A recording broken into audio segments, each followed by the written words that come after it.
I think you've hit the nail on the head here because while we were talking about not moving past something like Sunday school theology, we have to also acknowledge the fact that this reliance on somebody else feeding you the answer and then you giving the answer back properly as intelligence is a cultural issue, not just a religious one, not just a, oh, these people are trying to indoctrinate me thing, but literally the society is indoctrinating at this level because the school systems don't teach critical thinking, they don't teach debate, they don't teach these kinds of evaluative skills. They teach you the test, they teach you how to regurgitate information.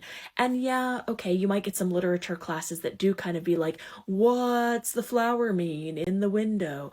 Okay, yeah, you get some level of that, but very often it is still teaching you how to take tests so that you can take the standardized test and get to the next thing. Check the box, move on, check the box, move on.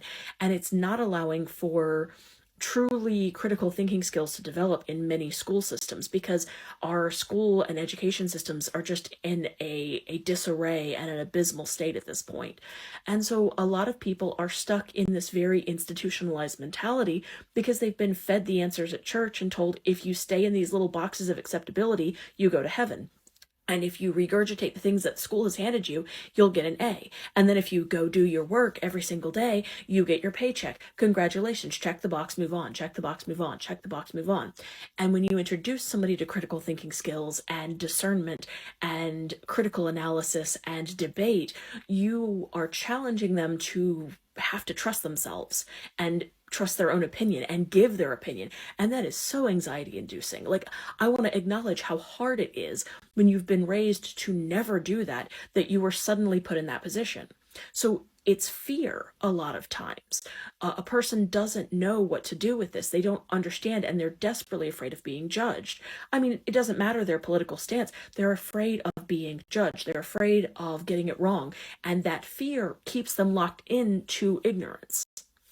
And so when you've been taught the only way is blind obedience, it is very hard to crack that open and then continue to stay open to the process of learning and evaluating and learning how to trust yourself, because that's actually the goal.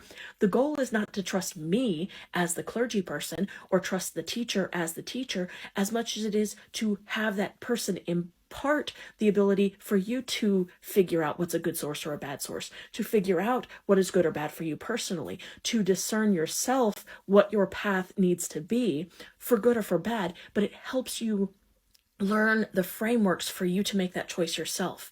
But that can be terrifying if you've had a life of being indoctrinated to just regurgitate what somebody else gives you as the perfect